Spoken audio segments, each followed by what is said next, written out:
me. I like that. When I was young, I had 2 pair of leaves. Besides that, the pinstripes and the gray.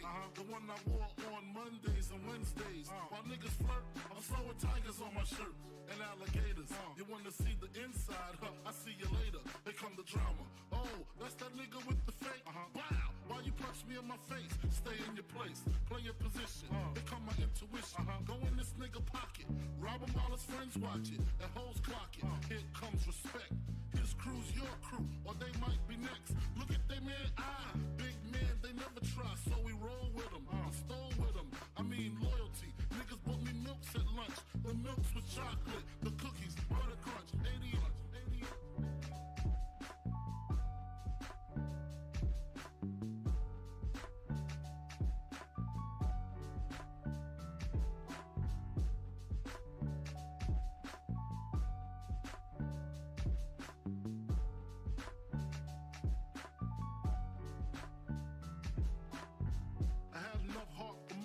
Long as I got stuff for most of them solved. Even when I was wrong, I got my point across. They depicted me the boss. Of course, my orange box cutter make the world go round. Plus I'm fucking bitches ain't my homegirls now. Start stacking, dabbled in crack, gun packing. Nickname Medina, made the scenes, took my Ninas. From gym class to English, pass off for global. The only nigga with a mobile. Can't you see like total? Getting larger in waist and taste. Ain't no telling where this felon is heading. Just in case, keep a shell at the tip of your melon. Clear the space. Your brain was a terrible thing to waste.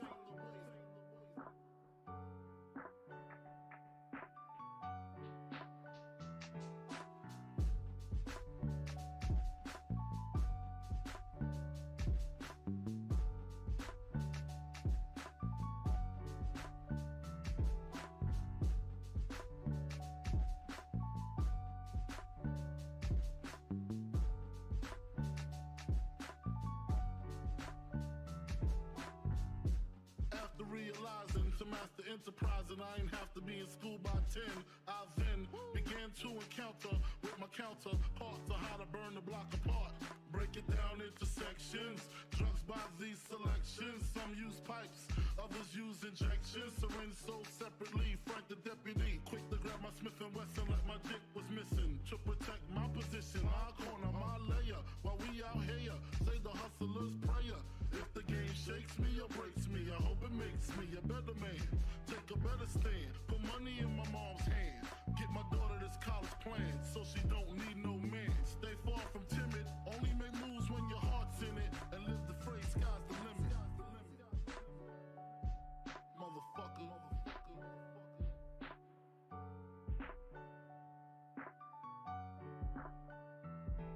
88.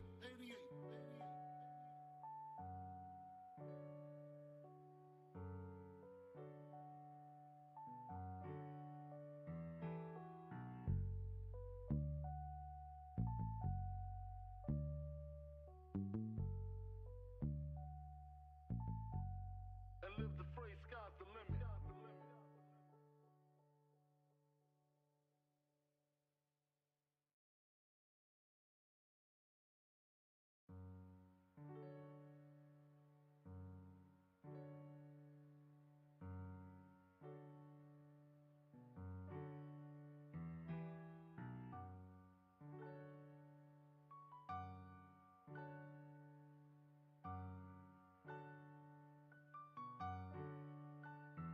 Take a better stand, put money in my mom's hand. Get my daughter this college plan, so she don't need no man. Stay far from timid, only make moves when your heart's in it. And live the phrase, sky's the limit.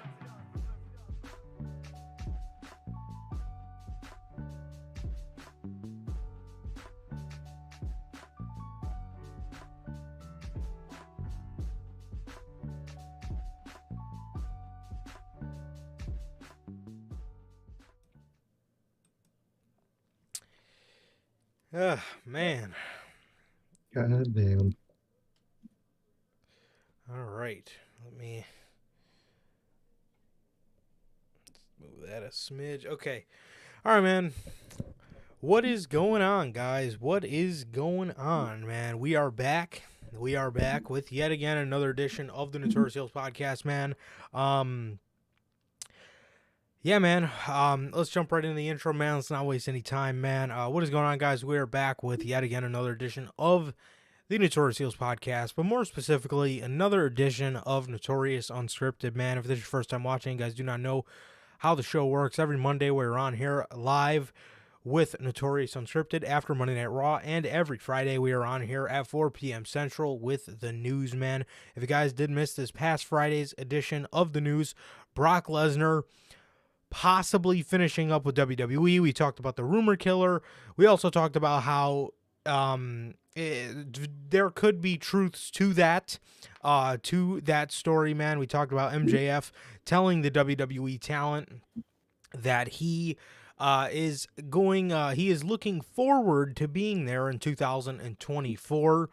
We go over all that good stuff, man, live on the news, man. That is episode, I want to say, 152 of the news, man. And if you guys did miss that, that is available for you guys now live on all platforms, man. That is Anchor, Spotify, Google Podcasts, Apple Podcasts.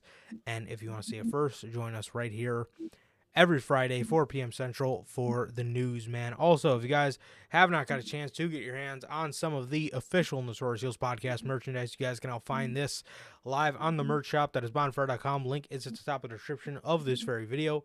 And it is in either mine or Circay's social media pages, man. So with that, you have all 8 of these beautiful designs available in more than just a t-shirt, man. You got the Chicago flag design, the skyline design, the base logo design, the best kept secret to the IWC, the Riddler inspired IWC's best kept secret design, the scratch logo, the only community that matters, the Uncrowned Kings of the IWC, the Biggie inspired merch, and the Christmas merch, man. All 8 of these beautiful designs available in more than just t-shirts, man. Live on the merch shop, that is bonfire.com. Link is at the top of the description of this very video and in either mine or Circay's social media pages again, man. So with that, if this is your first time watching, you guys do not know who we are here at the Notorious Heels podcast. I'm Johnny Mayhem, one half of the host of this very show. And as for the other half, we got my man Circay here. How's it going, dude? It's going good, man. Going good. Just been chilling out, man. Just been chilling out. Just waiting for waiting for Mania, waiting for Double or Nothing, and just been hanging out, man. Got nothing much going on, so just been chilling, man. But usually Durante's here to ask how's life, how's the family, whether he'll be here soon or in the replay, man. Life's good, man. Family's good. What about everybody in chat? What about you, bro? How you doing? Yeah, man. I'm good, bro. I'm good. Yeah, man. Just, I believe I should be getting my Ultimate Edition AJ Styles tomorrow. So that's exciting. Booked a vacation for the middle of May before Double or Nothing. So it is now confirmed that will be the time WWE gets sold while I'm on vacation. Yes, we booked a vacation. We booked a vacation to Lake Geneva, Wisconsin, man. So I used to go there. When I was a kid, we used to go there all the time because that was my late grandfather's favorite spot. And we used to go down there every year, and I haven't been since the year before he passed away. So man, it's going to be weird. But it's exciting, man. It's exciting nonetheless. And yeah, so that's exciting, bro. And then other than that, that's probably news for my pops. I actually haven't told him that yet, so he's probably figuring that out now. We were going to do Minneapolis, but we decided not to this year. Yeah. Nice. But yeah, man. But yeah, just lock down the vacation, so that's nice. And yeah, man, that's pretty much it, man. That's pretty much it. Man, we're gonna go over AEW Dynamite first, bro. But before we get to that, bro, dude, I was so pissed off at Twitter today, man. Bro, that shit was pissing me off. What is the deal with Bray Wyatt, dude? And not so much what's the deal with Bray Wyatt. What is the deal with these fucking fans, man? Why do they hate this man so much? Dude, also, another thing, before we get to Bray Wyatt, staying on the topic of fans, what the fuck is with these people wanting to see Roman Reigns beat Cody Rhodes for the Universal Championship at WrestleMania? Uh-oh. And, Oh. no, I had to fix my mic. Oh, I thought something ripped out of it the way you were tugging at it. Bro, what the fuck is the deal with these fans wanting to see Roman Reigns beat Cody Rhodes come WrestleMania? Dude, I don't know why it's in their head, but if that shit happens, it's over with, bro. It's over with. Dude. Hell no. So anyway, off that, bro, dude, what is the fucking deal with wrestling fans and Bray Wyatt, dude? I mean, today on Twitter was getting me so aggravated. I hardly wanted to be on Twitter, which is a big reason why the only time you guys seen me on Twitter tonight was to point out Chad Gable noticeably putting his left shoulder in the shot. And I didn't even notice it until the last segment that he was in on the show. And then as I was going back and seeing pictures, dude, fucking Chad Gable noticeably wearing an American Alpha hoodie. His old American Alpha Takeover Dallas hoodie. Bro. That shit's heat, bro. We gotta see him. Dude, I'm telling you, man, bro, we've legitimately been telling these fucking people for months, dude, that Jason Jordan has been out of the ring for 6 years. 6 fucking years. I know it doesn't feel like it, but he's been out of the ring for 6 years, dude. And, bro. I miss that shit. I need American Alpha. Bro, we've been telling these motherfuckers, man. But regardless, bro, Bray Wyatt's not on the show. Obviously wasn't on the show tonight. Neither was Bobby Lashley either. So I don't know what is going on. But I'm tired of the people that do think they know what's going on. Because, bro, the reason Bray Wyatt under no circumstances should be getting this type of hate from people. I mean, dude, I understand. Trust me. We've been on here. We were on here 2 weeks ago telling you guys how much we miss grounded Bray Wyatt. How this current Bray Wyatt may be a little too theatrical for my liking. I mean, don't get me wrong. I like a little bit of, theatrical shit, whether it's, Broken Matt, Bray Wyatt, you guys know. Well, I like a little bit of theatrical shit. The Firefly Funhouse match was one of my favorites. But a little too overdone with the just theatricalness of his act. But There under no circumstances should this man be getting this kind of hate where people are genuinely calling for the man to be fired. Also,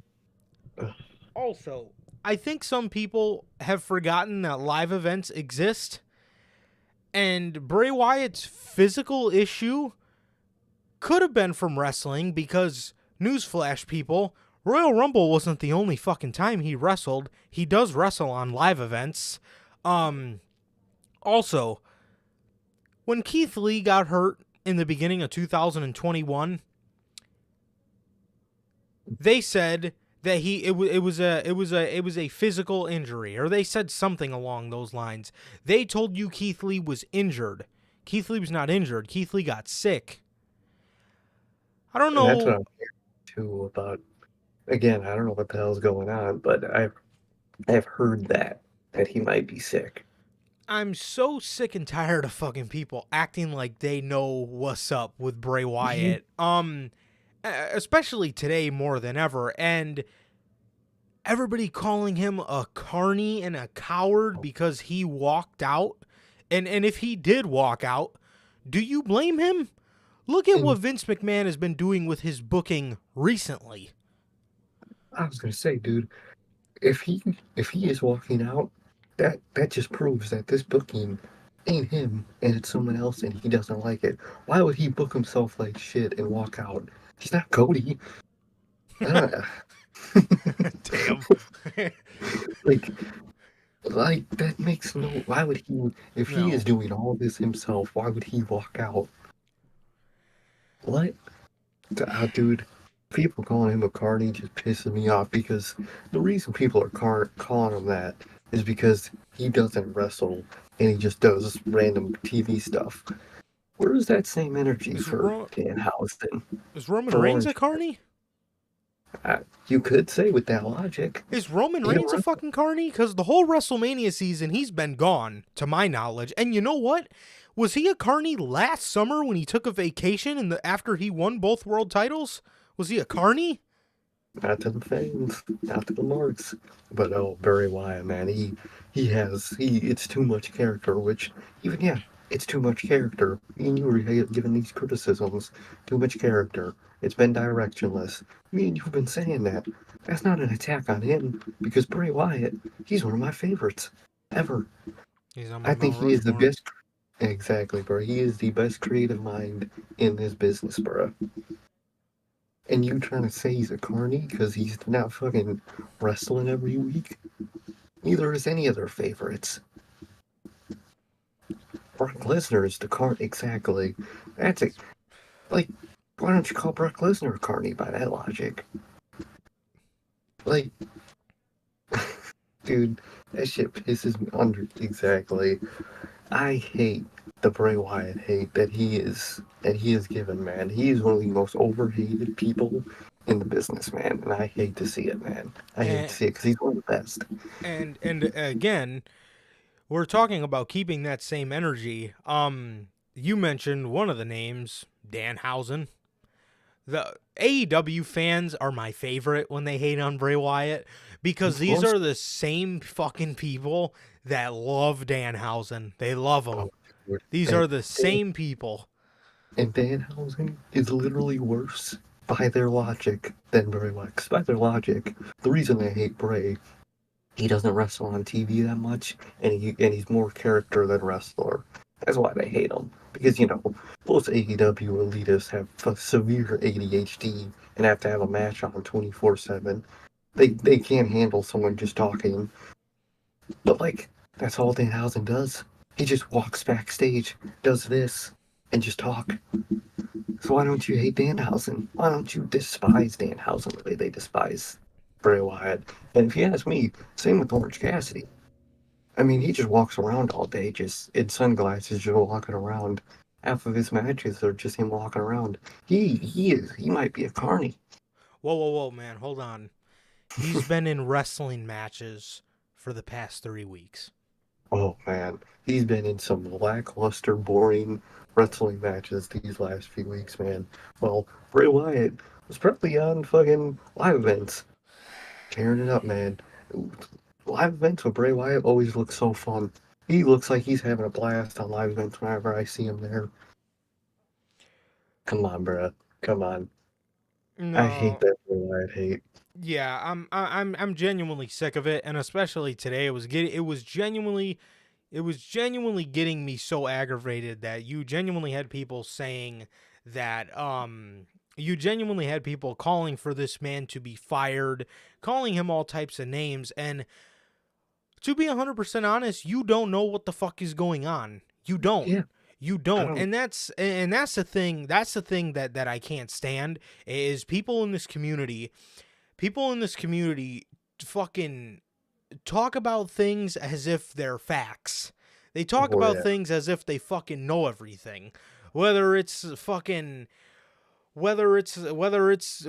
journalist or whether it's the guy at the bottom of the fucking barrel who has 5 followers. People tweet things as if they're genuine facts. And when it comes to Bray Wyatt, again, bro, calling for the man to be fired, I think, is a little fucking ridiculous, considering you guys were all the same people when WWE fired him.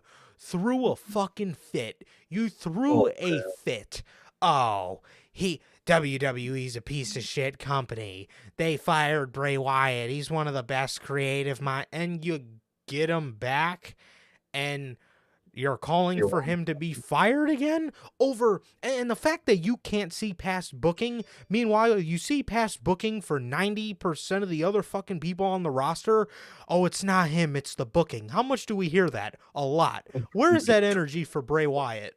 Where? Exactly, bro. Fucking Mustafa Ali has been booked like shit his whole fucking career, basically, and he's great. But all they say is just, yeah, the booking's horrible. The booking. Yeah, the booking sucks. Same with Bray Wyatt. The booking sucks. That's what it is.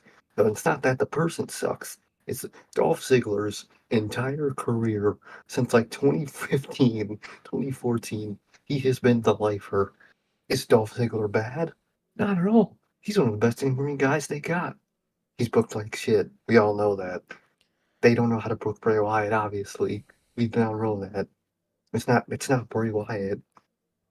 It's either Triple H or Vince McMahon. I don't care who it is, because I could believe both at this point. I don't care who it is. It's one of those two, and one of those two don't know how to book Bray Wyatt to save their life. Another comparison. Sasha Banks walks out of the company in 2022 with Naomi. She lays the women's tag team championships on John Laurinaitis' desk and walks out. She walks out and takes her ball and goes home, right? Fans rejoice. Oh, good on her. Good on her. You know, she did the right thing. She's not going to put up with it. People hear Bray Wyatt, people hear this story going around. Vince McMahon's coming back, and now Bray Wyatt decides to pick his ball up and go home. Where is that same energy? So you guys are gonna defend Sasha Banks for doing it, but then when Wyatt does it, you call him a carny? How does that make any sense? And if he did, man, isn't that what the fans want half the roster to do anyway if Vince comes back? So why is the one guy that might actually be doing that the bad guy? That's what, dude, ever since he's been gone, all I've saw are tweets. If Vince McMahon comes back, I expect half that roster to walk out. He might be coming back. And if he did, Bray Wyatt dipped. Why are you mad at him for that? You said they should do that. Dude, these fans are something else, man. They make no fucking sense. People in this goddamn community, they what am I trying to say here? They fit things to their narrative.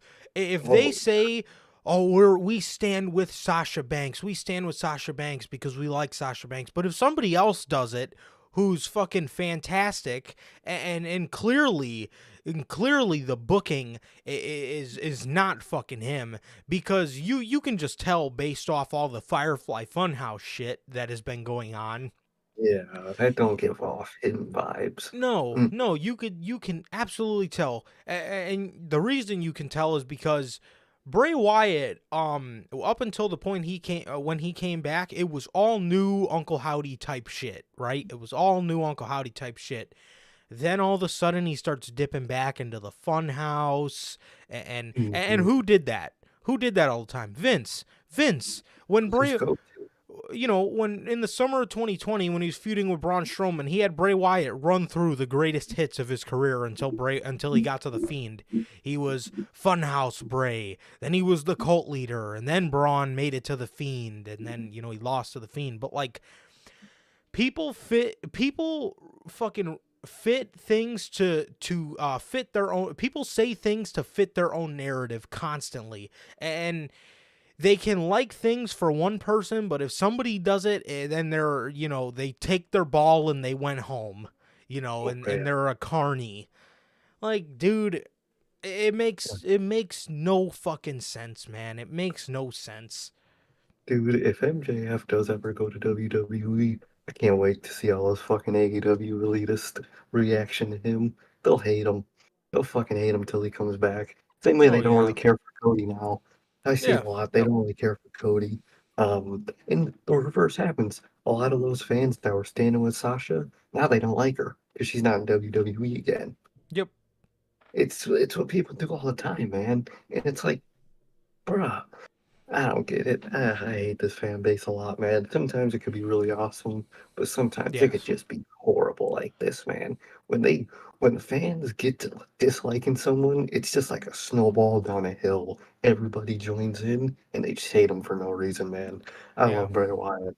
And I hope if he did walk out, good for him, man. Good for him. Now, what's up, Durante? How you Yo, been, what man? up? And people were saying, "Oh, I'm so glad TK didn't sign him." Dude. Looking back, I wish he did Yeah. because when Bray Wyatt came back initially, the character was pretty grounded. Because the whole character was, I've done a lot of bad things. I'm gonna try to be good, and then he tried to be good, and he fucking failed at that, and he went crazy again. Like he was always in the ring cutting a promo. He was always just in normal clothes when he came back, just talking. That's what we wanted, and that's what we were getting until something happened, and now he went all theatrical. We would have been getting that the whole time in AEW, man. Come on, man. I don't know if it's Triple H. I don't know if it's Vince. I don't really give a fuck. One of those two idiots screwed over Bray Wyatt, and the fans hate him for it. It's fucked. Makes no fucking sense, dude. Whenever things used to go wrong, people always blame the booker, aka Hmm. Vince McMahon. But when things go wrong with Bray Wyatt, you guys constantly fucking point the finger at him as if he is a fucking cancer to this business. Like, come on, man. And people hate him for protecting his character, too. I saw that a lot, too. Fucking Oh, save me, dude. Fucking save WWE me. should fire him because he acts like he has to win 24/7.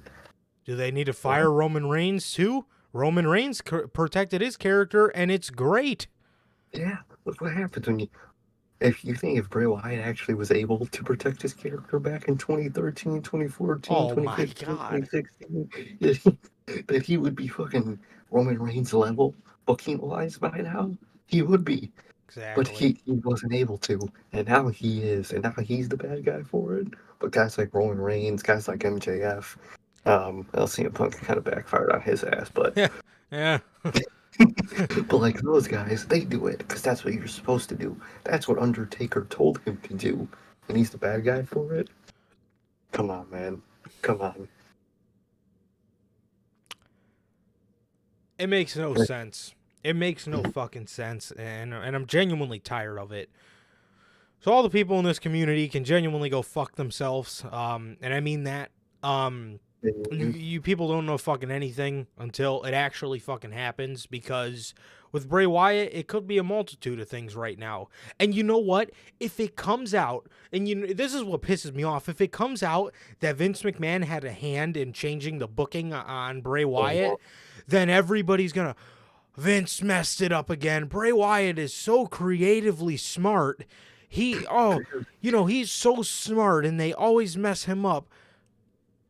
Come on, bro. Keep that Come same on. energy that you keep for Sasha Banks and all these other people, and the Revival, FTR, bro.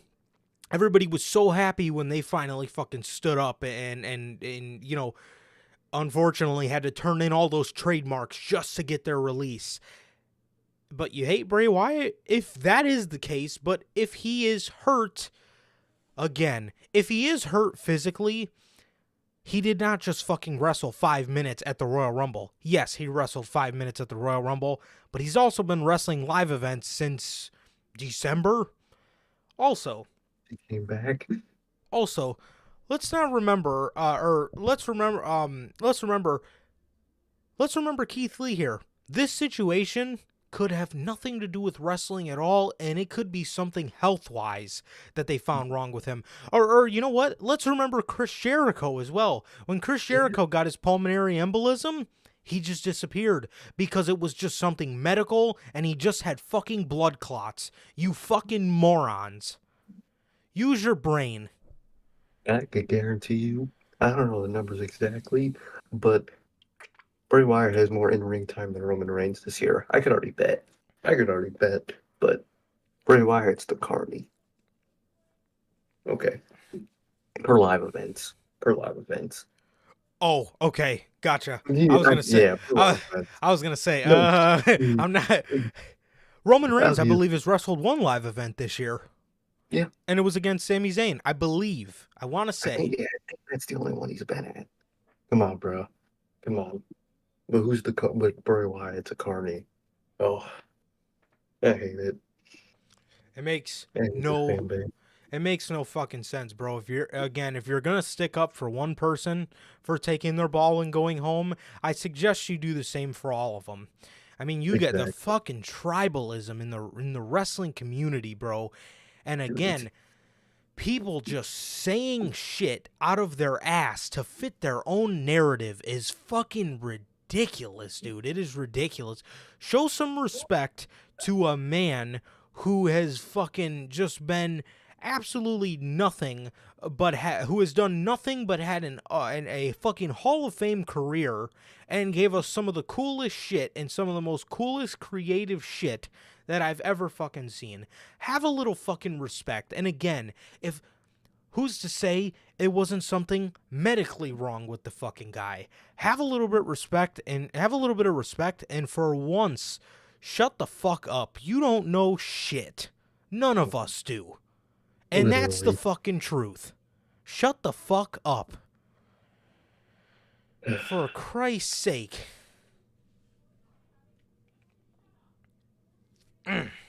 Orange Cassidy. Oh, man.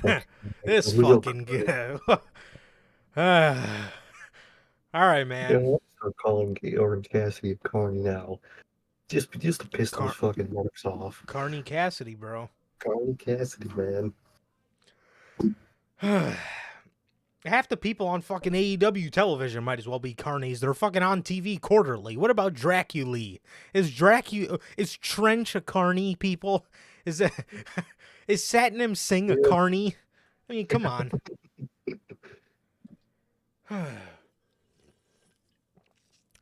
Christ's sake. Orange Cassidy opens the show for like the third week in a row. And it's going to be fourth come next week. I guarantee you he'll be match one.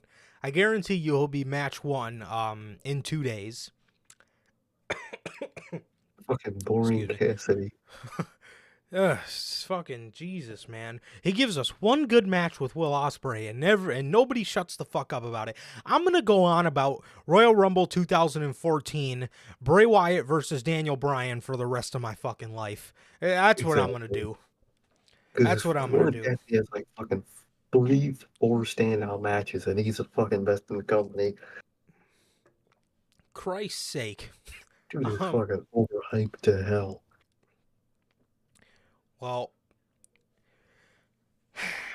regardless, Orange Cassidy opens the show. This week it was Jay Lethal. Last week it was Big Bill, right? And then what was the week before that? It was Cassidy versus oh my god. Random. Was it Moriarty? No. I wanna Wheeler Yuta. Yeah, I was Yuta. Wheeler Yuta. So for the third week in a row, Orange Cassidy opens the show. You know, I got a good theme song idea for AEW Dynamite, man. Okay. I'm gonna bring you back to Section 80, right? Let me bring you back to Section 80.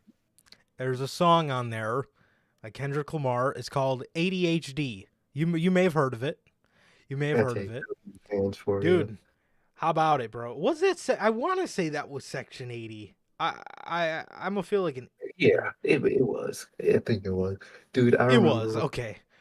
I think it's got to be the worst AEW elitist tweet I've seen. One of them. It was a dude explaining that he hates in-ring promos because it explains the story to us. No lie. Some AEW elitist that I see all the time on Twitter said that. You know what they're becoming? AEW elitists are becoming like film bros. You know how like those film jocks like hate fun movies? Like if it's not like a fucking Uh, 1940s gangster movie, it's a bad movie. yeah. That's what Oh they're yeah, becoming. yeah. That's what AEW elitists are becoming. If it's not a 5-star match every week, 24/7, you're gotta Holy. explain the story to me? Oh no. Yep. It explains the story too much. Yeah. They think Okay, it's like it reveals too much. They said something about how like WWE fans are so conditioned to be told the story, they can't again, just read it in the matches or something. fitting, saying things to fit their own narrative. Because when AEW was telling some of the best stories, what were they saying? Tony Khan has great long-term booking. That's why WWE's failing. Because Tony Khan's actually telling the stories here. But now that there's fucking no stories in sight, They now got that. now promos explain too much of the story. Mm-hmm. That's And the I literally saw that. That's the shit I'm talking about. And if you guys didn't understand, because I know sometimes I word things a little weird, and maybe it makes sense in my mind, but it might Right. not relay well. But like, that's the shit I'm talking about. That's the kind of shit I'm talking about when people fucking say things to fit only to fit their own narrative, so it makes sense for their saying. But Jesus, it makes sense to fit what they're saying. But if it was something else, then it's okay for them to switch up their story. It Oh makes yeah. no sense. They do not know how to keep that same energy, bro. So No, I don't. good lord, good lord. Five. It's got to be a 5-star match, man. Oh god. Yeah. It's gotta be a match 24/7 on TV. Those same fans, another tweet I saw was they love the pace of Revolution because it was no time wasting. It was just match after match. I needed time Dude, to breathe, bro. they have ADHD, bruh. They really do. They gotta see matches 24/7. I'm telling you, dude. I'm telling you, bro. Let me take you guys on a trip back to 2011, man. Let's go back to Section 80. I think it's the third song on the album. Let me fact check that. It is. It is the third song on the album, bro. ADHD by Kendrick Lamar. Bro, Some these fans fucking well. good lord. That needs to be the fucking theme song for AEW Dynamite. I mean, it is a banger, but it really does fit, it really does fit them. It does, bruh. God dang. Unbelievable. Unbelievable. Promo, dude, that is a aspect of, that is one of the greatest aspects of wrestling is the promo, the in-ring promo. Man, Dude, I don't get it. I really don't. again, like I said, bro, they say, not just AEW fans, wrestling fans in general, constantly say things to fit their own fucking narrative. Constantly. Yeah. Constantly. And Mm, that is a prime example. Again, when AEW has no storytelling at all, now these people don't care for it anymore. But when they do have it, they're oh, better than shit. what people say in 2021 and a little earlier half of 2022. AEW's beating WWE. AEW's better than WWE because they're actually telling stories. Hmm. What happened to that, bro? What happened in stories? Now you don't need them. Those are the Come on. same fucking people. And outside of Chris Jericho, does anybody want to tell me a story that Orange Cassidy's been involved in? I couldn't tell you a single one. But, I will give Orange this. He's a great storyteller in the ring. But, Yeah, I guess that fits their narrative. I guess that's all they need now. that's They all just they want. they just need in-ring storytelling. That I'm so glad you brought that up because that is exactly the kind of fucking shit I'm talking about. Hmm. So, Yeah. Orange Cassidy and Jay Lethal. Well, the AEW tribalists, the AEW elitists were very happy at this because they told a fantastic story in the ring. They were just it was just your old school. Jay Lethal was working the knee to take away the orange punch. Orange Cassidy was working on the elbow to take away the lethal injection. They told a really good story in this match. This was a great open. However, I would like you to maybe find a different spot for Orange Cassidy on the card. I mean, Please do that. you know, him opening the show is okay or whatever, but I don't want you to do it too much. It's becoming a little much. It's becoming a little And much.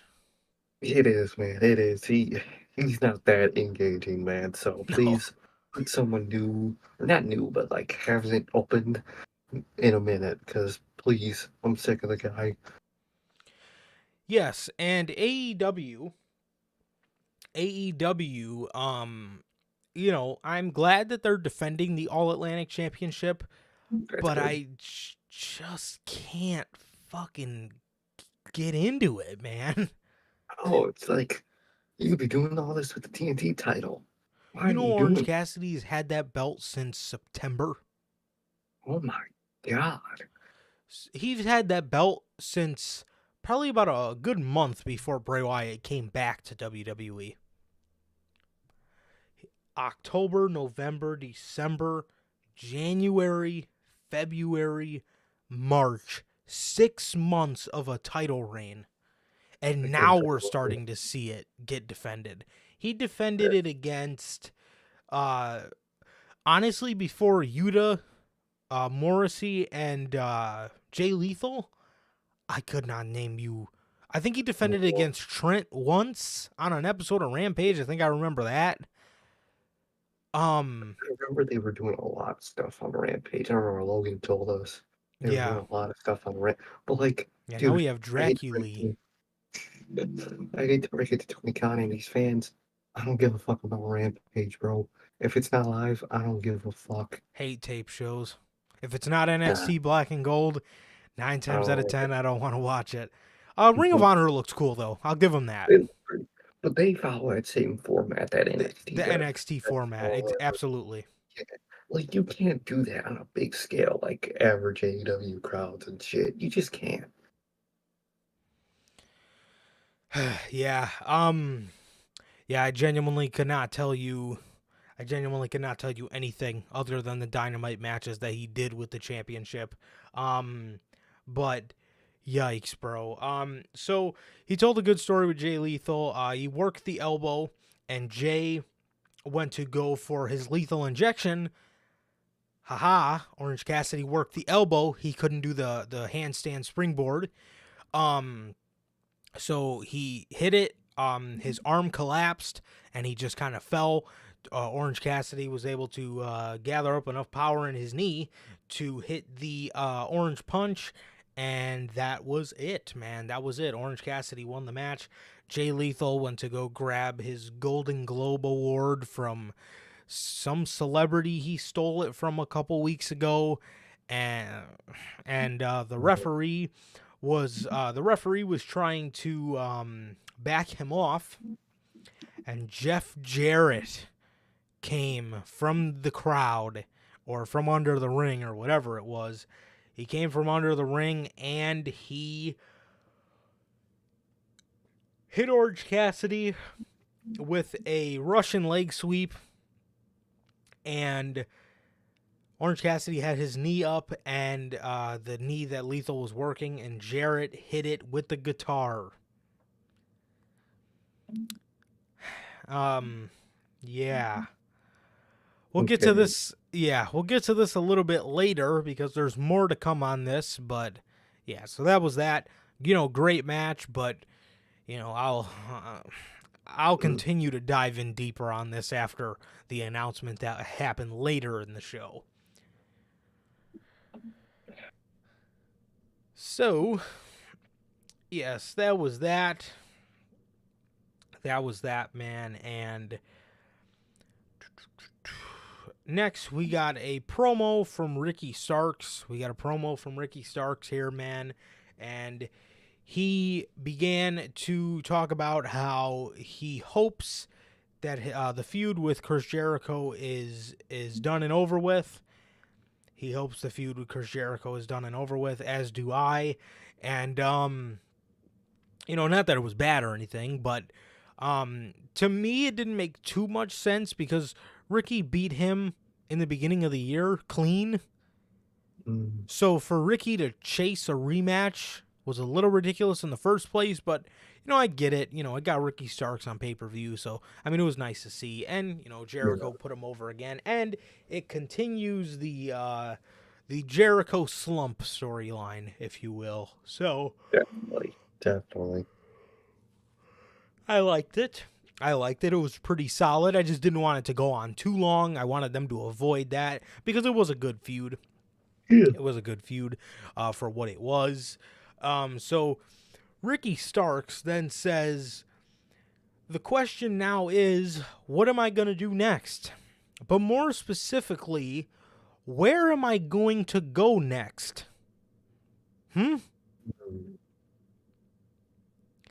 Interesting. Very interesting. And then all we hear is the classic Bullet Club intro, Bullet Club for life, as Ricky Starks was kind of just looking like, huh? Logan says he's playing 2K23. Nice, dude. Let me know how it goes. Let me know how it is, man. Oh, God. Oh, fucking Jesus.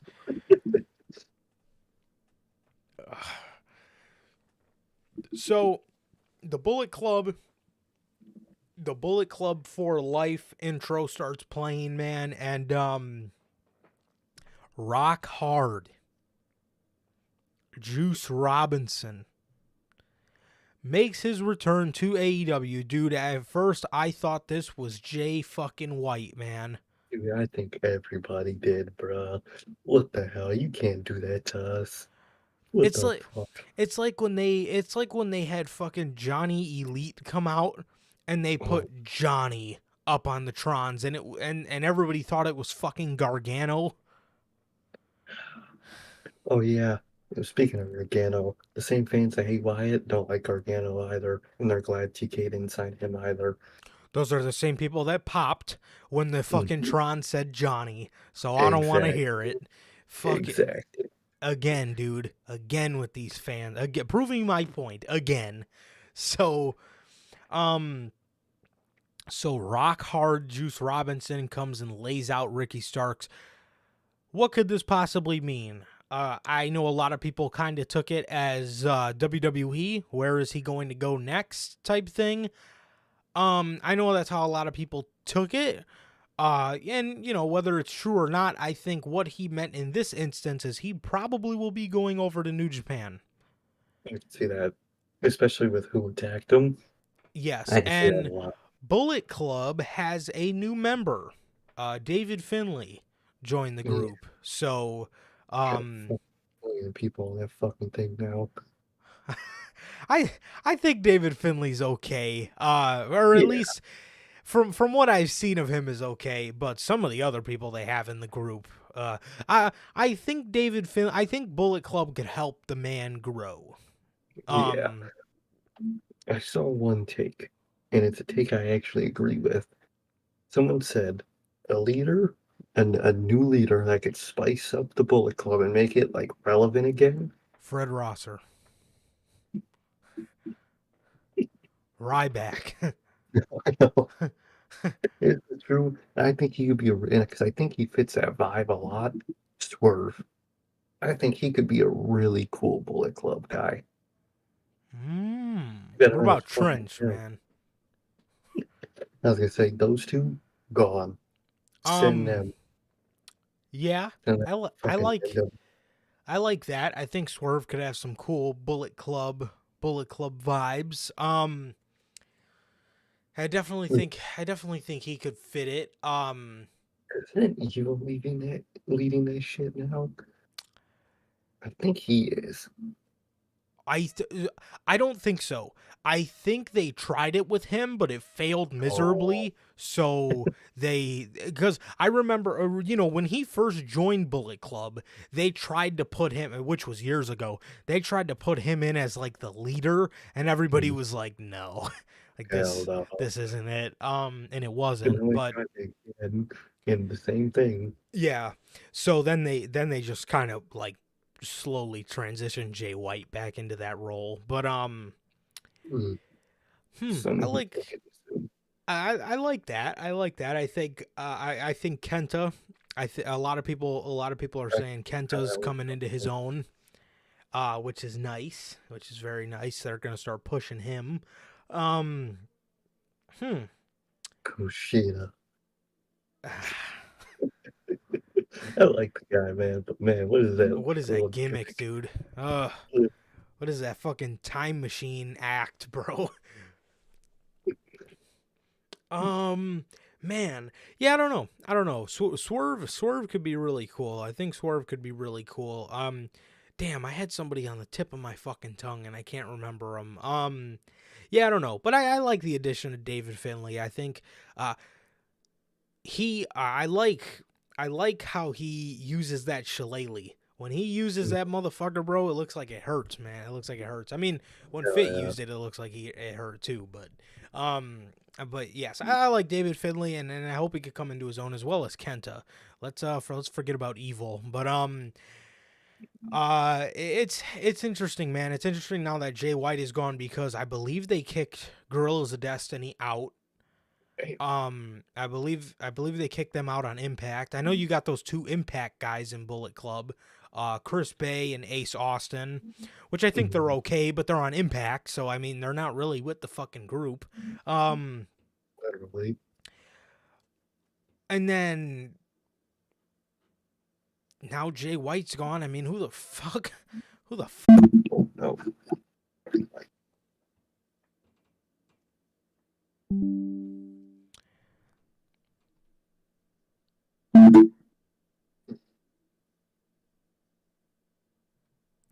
Yeah, I genuinely have I have no idea, man. Gone are the days are the Young Bucks, God, Kenny Omega, Cody Rhodes, Adam Page, members. Holy fuck, that is a massive list. Okay. Well, a couple of them don't count. Two of them specifically right now, probably even three of them. Ace Austin, right, Bad Luck Fale, right. Chase Owens, Chris Bay, Oh David wow, Finlay. he's still in the group. Chase I guess. Owens, damn. This one guy, Dick Togo, whatever the fuck that is. Doc Gallows, which obviously not anymore. Yeah. El Phantasmo, Okay. Evil, Ah, Gato, obviously, still. I think so. I'm not yeah. sure. I think he's Juice, with David Finlay now. Gato, okay, that makes sense. That makes sense. Juice, obviously. Rock Hard. Carl Anderson, not anymore. Kenta, Sho, Ishimori, that fucking dude, and Takahashi. I think a different Takahashi. Yeah, I was gonna say, huh? Yeah, it's some I am not gonna pronounce that name, but it's a different guy named Takahashi. Okay. He's been in it since 2014. Who the fuck is that guy? God damn, dude, who are these people? Yeah, they need to change this group up. Yeah, yeah. But anyway, back to Ricky Starks. Yes, he comes out and he gets interrupted by Juice Robinson. Yeah, honestly, bro, no thank you. When Ricky Starks beat Chris Jericho, I didn't really envision him feuding with Juice Robinson afterwards. No. So that's not to lie, bro. That is incredibly disappointing. At least have it be David Finlay or whoever you're trying to get over as the next Bullet Club leader. Yeah. Come on, man. Juice Robinson? That's kind of lame. Yeah, it is incredibly lame. Like I said, especially coming right after the fact that he just beat Chris Jericho. And Literally. now he's feuding with Rock Hard Juice Robinson. Good God. Next we have Wardlow announcing that tonight's main event, due to his what's up? due to perceived as what was stolen from him after a theft. Yeah. Yeah, because he didn't have any gear. He announced that the night's main event would be a street fight with him and Will Hobbs. He also talked about how his buddies gave him some street clothes to wear, that being FTR. And next, Renee Paquette announces Ruby Soho. She announces Ruby Soho to the ring as Ruby comes out to the ring for a live promo and gives an explanation. Wow. Way to tell us the story. Wow. Oh my God. That was actually awesome. They put someone in the ring to actually garner some heat for themselves and to tell their story. Wow. Ruby here gave a great reason. That still doesn't change the fact she's in the awful group, but at least she gave a little bit of reason behind it. All right? Mm-hmm. She gave a little bit of reason. She said the reason is because since she came into AEW, she has been outcasted. Oh, God. That's what the freelancers make me do. Fucking yawn. She says ever since she came into AEW, she's been outcast. Every time she wins, she gets booed out of the building. When she beat Chris Statlander, they booed her out of the building. And she also talked about how whenever she's in a big match situation, nobody gets sad when she loses, as opposed to, how they treat, Stat or Britt Baker or any of the people that she's faced in a big time match. And she pretty much talked about how the fans have just never appreciated her. I think you need to be asking if your boss appreciates you. We don't really book you. It's your boss, man. What you mad at us for? Seriously, man. Seriously. I mean, what the hell? So that was her reason as to why she joined the freelancers. And then she had a match. She had a match with Sky Blue. She beat Sky Blue fairly quickly, or rather quickly, and that was that. After the match, the freelancers came out and they attacked Sky Blue. They attacked her, and Ruby was not attacking Sky Blue. Willow Nightingale came out, got in the face of Ruby Soho, and Willow was trying to talk her out of it, man. And the other fucking Paige, or I was going to say Paige and Saraya, Tony and Saraya hop out of the ring, walk around the ring, get in the ring, and just hit Willow. You know how fucking stupid that made her look, bro? Oh, dude. Especially the next night, even though it was taped, but the next night, technically, she got a title match for the ROH title. She looked like a fucking idiot right before her title match. Good God, dude. So they attack Willow and Sky Blue, and they did the unthinkable to them. They possibly scarred them forever here on AEW. They did something that is completely despicable. It's hard for me to talk about. They grabbed the green spray paint and they spray painted L's on their stomach. These fucking freelancers, man. I'm telling you, when I have children, I'm going to tell them that this was the NWO. Oh, dude. Greater than the NWO. Bullet Club who? NWO who? Fucking. Right here, man. What is their fucking name now? They gave them a name. Is it it's like the Outsiders or some shit. The Outcasts? I think it might be the Outcast. Let me see. I know they gave him a name that night. I think it is Outcast. Lead Wrestling. There we go. Oh god, they fucking tweet a million times a day.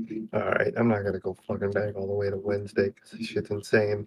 But I think they're called the Outcast. Yeah, because in her promo, Ruby did keep saying how the fans outcasted her. Mm-hmm. The social outcast. Part Oh 2. god. We need the freelancers. That should have been their name. Oh, bro. They will always Yeah, be the oh, man. freelancers to me. Yeah, on Dynamite this week, it says, we'll hear from the Outcast. Oh, Lord. It's just a thing. Hangman was in the ring, or Hangman was backstage with Renee, and he told her that his work against Jon Moxley is finished. He apologized to Renee for having to witness that. Next, we got another in-ring promo from Dax Harwood and Cash Wheeler. FTR. Man, it is fucking good to see them back. That's awesome. You know, Dax has a podcast. You know, Dax, majority of the time, is the more vocal one of the group. But man, is fucking Cash a really good promo, man. Oh, he is, man. He's really good on the mic. We mostly hear from Dax, but man, when Cash was talking, I'm like, man, this guy is so fucking underrated. He is so underrated on the mic, man. He really is. Swear, man. I swear. Yeah, he is a very, very solid promo, man. He's a very solid promo. They talked about how the Ass Boys have been handed everything, and how they did admit to, being in a slump before they left and constantly losing to the Acclaimed, losing to the Briscoes, losing... Oh my god, why do you keep yawning? Losing to the Ass Boys, losing their New Japan World Championships. Dax said that they're upset at them because they took away their last memory of the Briscoes. I did not really understand that, to be honest. No, I don't really get that because they didn't beat them for the titles. They beat the Acclaimed. Yeah, I was wondering the same thing. I didn't really get it, but hey, man, that shit was heat nonetheless. It was. But I said he took away their last memories with the Briscoes, and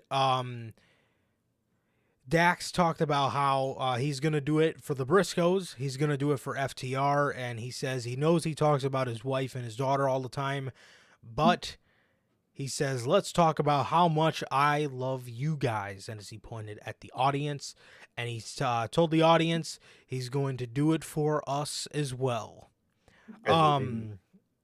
Top guys out. And that was the promo, man. And it was a very, very good promo, man. I miss seeing FTR, man. And it is great to see them back. And I cannot wait to see them with the tag team championships, because one of your best tag teams should always be your champions. One of your best acts should always be your champions, bro. I know sometimes, you got to put the titles on, a group like the Guns if you want to tell the story you're trying to tell, but I think that's going to make this division a whole lot more intriguing. And I think it's going to make it a whole lot more sought after, like it used to be. So, Definitely. Yes, that was that, man. Jade Cargill says next week they're going to be in Winnipeg, and she is challenging any woman from Canada. She's challenging Canada's best. Okay. Yeah, Who gives a shit? I don't even know who it's gonna be. I have heard no speculation about who it might be. That's how fucking irrelevant whoever in that title were. Seriously. Seriously, dude. Yeah, I mean, what the fuck? Pretty much, I challenge whoever's gonna come out here and lose to me in 3 minutes, even though I'm way worse than half of the people on this roster. Literally.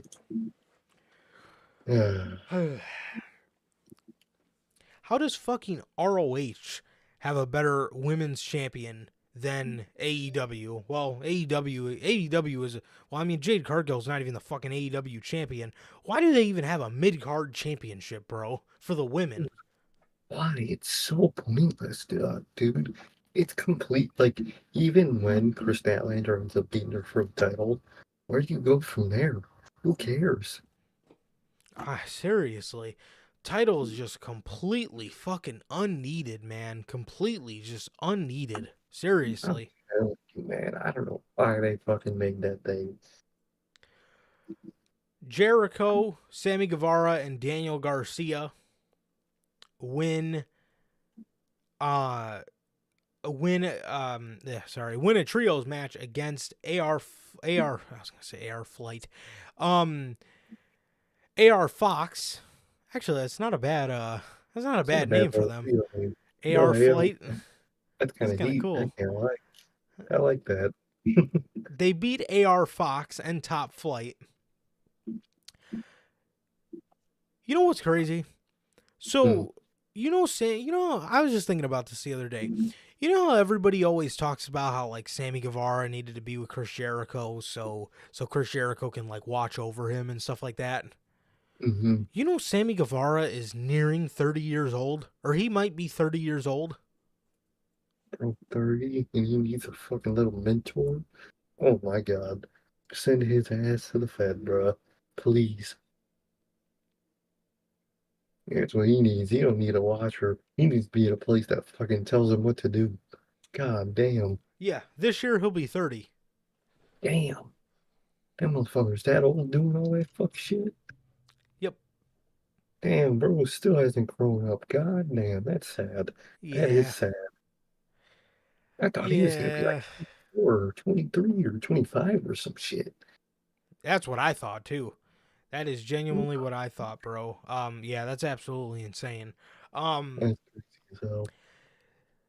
These three afterwards talked about how they got on the mic and they called out the House of Black. They said to get their spooky asses out here and give them a match for the Trios Championship. The lights went out, but it wasn't the House of Black. It was the Elite. Kenny Omega got on the mic and he said, for the better part of the past 2-3 years, you stayed out of our business. We've stayed out of your business. But we want our rematch for the Trios Championships too. Not too shortly after this, the House of Black got on, before I jump ahead of myself, Don Callis got on the mic and he was talking about how, Chris Jericho is great and they've been friends for years, but he is only the second best wrestler from Winnipeg. Jericho told him to shut up. And before they could get on with this too long, the House of Black were on the video, were on a video package, and they all walked up into the shot and said, if you want these, and the lights went out again, lights came back on, and the House of Black were standing there holding the championships, and you just hear Malachi. Malachi had a mic, and he said, come get them. It was confirmed for next week that the Elite will be facing the Jericho Appreciation Society and the House of Black in a triple threat trios match.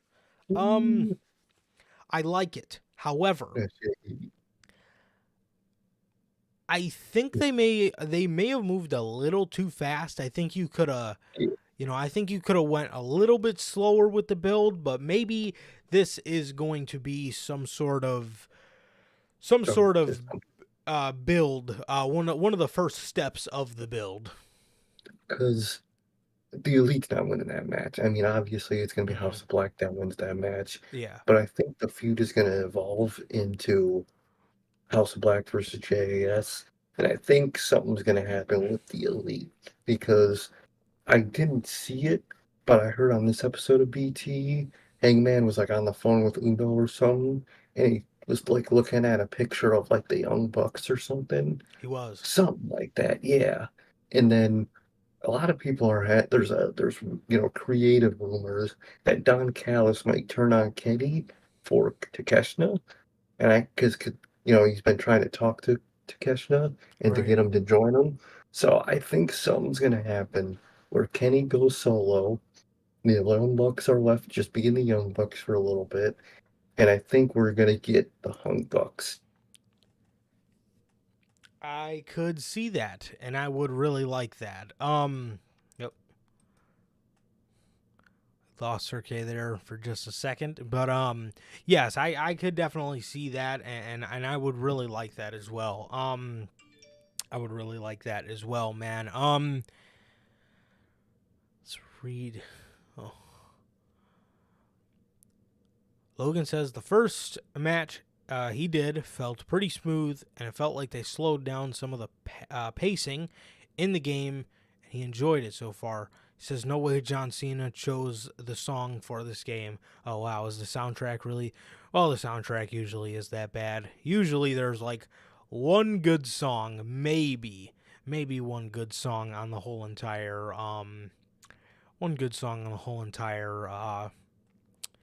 soundtrack. But, yeah, man. Shit, as we wait for Sir K. Yeah, man. Did Tony D'Angelo get confirmed for the DLC? Let me see.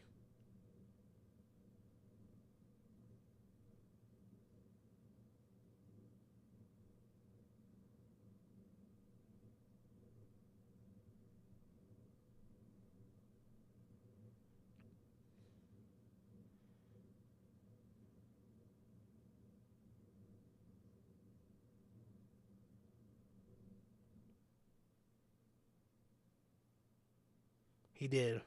Cool. Sad but True by Metallica. Bring back memories from the old game.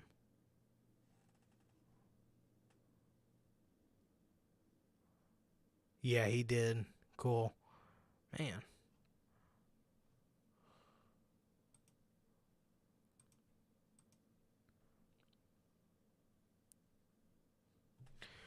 As we wait for Sir K,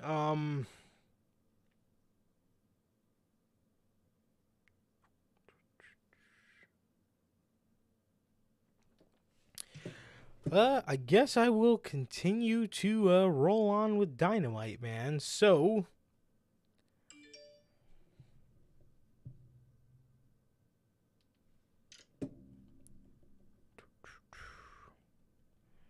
let's see.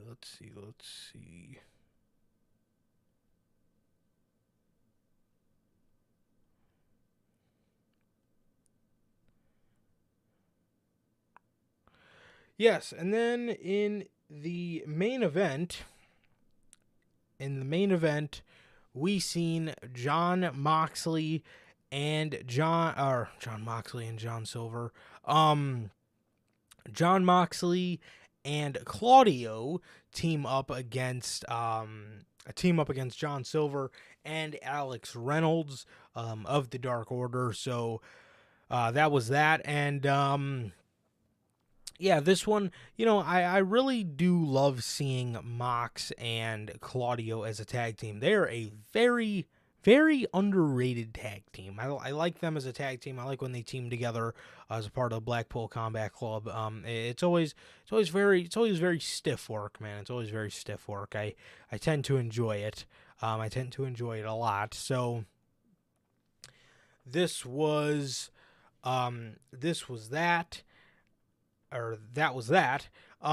Mox and Claudio did win this match. They did win this match. They did win this match via submission, via sleeper hold by Moxley, and Oh,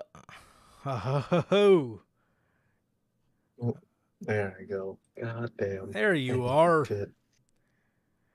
Yes. Mox and Claudio did win this match via sleeper hold, and then they continued to attack the Dark Order, and Evil Uno came out, and it almost looked like the Blackpool Combat Club kind of turned heel.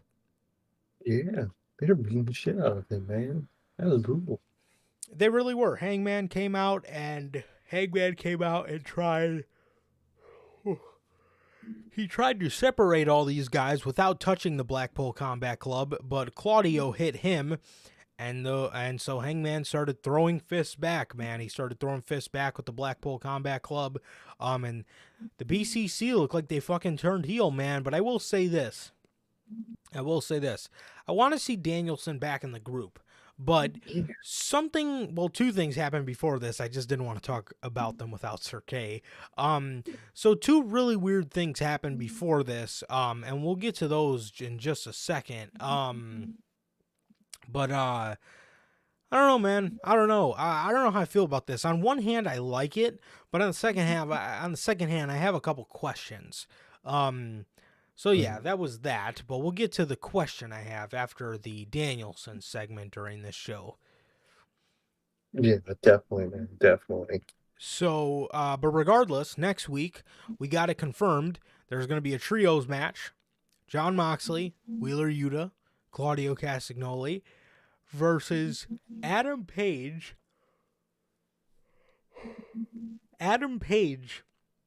Evil Uno, and Stu fucking Grayson. What is this guy, like the fucking AEW Canada special? What is he? Does he only show up in Canada? I mean, what's going on here, man?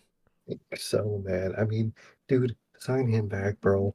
Get Uno and Stu, just those two, as tag team, bro. Please. You need tag teams, and those two are the best two, besides Brody in that fucking group. So, please. Yes, that was clearly a mistake. Clearly a mistake letting that man go. Tony Khan then announced that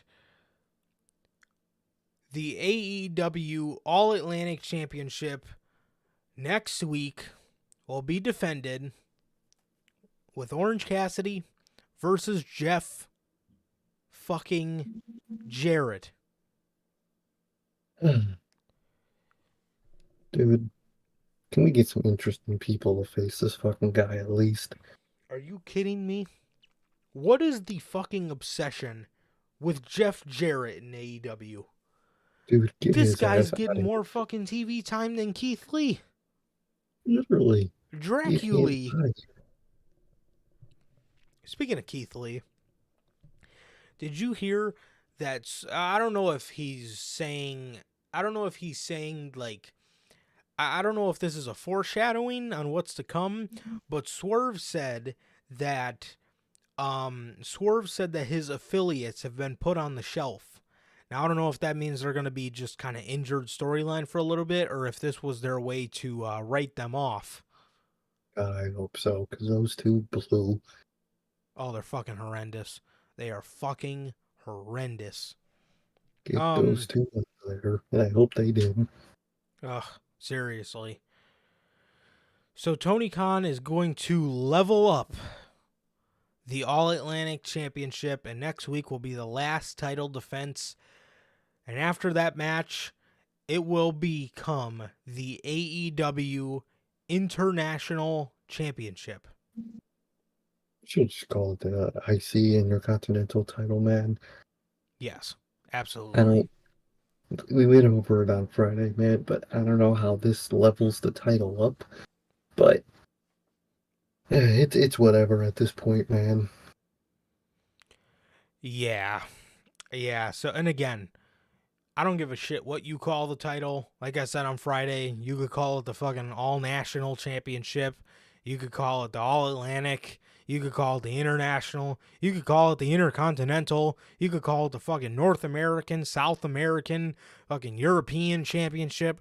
I don't care what you fucking call it. If you do not have the championship on somebody interesting and somebody who's actually going to level up the championship, then it's not worth it, man. Exactly, bro. It's just not. Yeah, I mean, nothing's leveled up here. It's the fucking title still on Orange Cassidy, and somehow, some way, they put themselves in a position where if they do have the other guy win, it's going to be even worse. Yeah. Yeah. You hate to see that, man. Next, we have a very, very emotional promo from the American Dragon, Bryan Danielson. He talked about how after the match, he couldn't feel his arms and he couldn't feel his legs, and his whole life he had convinced himself that he was doing this for his family. But then it dawned on him that MJF was right. MJF was right, man. He wasn't able, or he isn't able to play with his kids. He wasn't able to play with his kids, just like MJF said. And he says he thinks it's time for him to go home. And he walks away. So, that brings me to what ended up happening next on the show. With the House of with the Blackpool Combat Club turning heel, where does this leave Bryan Danielson? Does Danielson come back as a heel after that? I don't think so. I think he might have a disconnect with the group when he eventually comes back. He said he's gonna go home. I don't know what that means. To me, I just assume he's literally just gonna go home for a little bit and be with his kids. But I know he's recently been talking a lot about how he really wants to do the G1 when that eventually happens. But that's like a minute away. Isn't that like the end of the summer they do that shit? Yep. Okay. So I don't know. He just might be taking a little bit of time off, man. Because I don't know what else he could. I don't think he's going to go to ROH for a little bit. No. I really don't. So I think he just might be taking some time off. But it's when he gets back where it's going to be weird. After what the Blackpool Combat Club did. Is that going to be the story when he comes back? Is him either joining up with them again or leaving them again, or not again, or leaving them when he comes back? I'm interested, man. It's interesting. Definitely. It's very interesting, and I'm very interested to see where it goes. I think it could call for a pretty nice story on AEW television, man. Next, we got a little bit of seed planting with Cool Hand Ange and Daddy Magic and the Acclaimed. Wow. Look at that. Using the Acclaimed against other great heel acts. Wow. Who would have fucking guessed, man? Who would have guessed? You know, this Dynamite was pretty solid, man. This Dynamite was a pretty solid show. And then that brings me to our main event. It brings me to our main event for the evening. Powerhouse Hobbs versus Wardlow. You know, a lot of times in this business, the word buried is severely overdone. I think a lot of people use the word buried for almost everything sometimes. You cannot tell me that Wardlow is not buried. You can't. Dude, he's buried. Literally buried. He's literally buried. Like, dude, he lost 3 days after coming back and winning. Oh my lord. He had this fire lit under his ass. Bro, he was becoming this monster again because Samoa Joe pissed him off. You know, Samoa Joe fucking drops the championship again. Wardlow recaptures it, dude. And he's about to beat Powerhouse Hobbs. He's up on the stage. He's going to give him a power bomb off the stage. Fucking QT Marshall. makes his return to AEW television after the factory just broke up. He makes his return to AEW television. Low blows Wardlow. He hits him in the back. He hits him with a chair. Wardlow turns around, grabs him by the throat. QT low blows him. Powerhouse Hobbs and QT fucking shield powerbomb this motherfucker off the stage, and Wardlow doesn't make the 10 count. I thought this was a Falls Count Anywhere match, not a fucking last man standing. Yeah, that's true. I don't get that. Bro, what? Yeah. Huh. Wardlow did not make a 10 count. Am I stupid, or was this a Falls Count Anywhere match? I swear that's what they advertised it as. Not a lot. Huh. That's stupid. In AEW, they probably fucking announced that it was a last man standing match during the fucking half of the show. Yeah. I don't even know at this point, but dude, what the fuck is that, man? First of all, yet again, you flip-flop that godforsaken title. And they wonder why it means nothing now. It means that title is about as fucking prestigious as the 24/7 championship around these times, bro. It fucking changes hands as much. It does. Dude, holy shit, 3 days? Come on, bro. Come on now. If this was the first time it flip-flopped, alright, shocking, interesting. No, this shit happens 24/7 with that title now. That's all it does. Darby won it from Samoa Joe randomly. Joe wins it back randomly. Wardlow comes back and beats Joe. 3 days later, fucking Hobbs beats him for it. Why did he win why did Joe drop it in the first place? And if this is what happened, why did Darby drop it? Why did Wardlow win it just to drop it? Why is any of this happening? Can we get a champion for a fucking week? Dude, I'm sick of this shit with the TNT title, man. Just, please, at this point, please, keep it on Hobbs for over a month. Please. That's all I ask at this point. Keep it on the man for over a fucking month, man. But you put him with QT Marshall. Next week, they announced a segment called QTV. Oh yeah, that's it. I think that's gonna be his new group name or something. QTV. Bro. You know, we love Powerhouse Hobbs. You know. Oh yeah. I think they could have done a better job at not stunting his Book of Hobbs momentum. Oh, they stunted the fuck out that shit. He was having some great vignettes going, dude.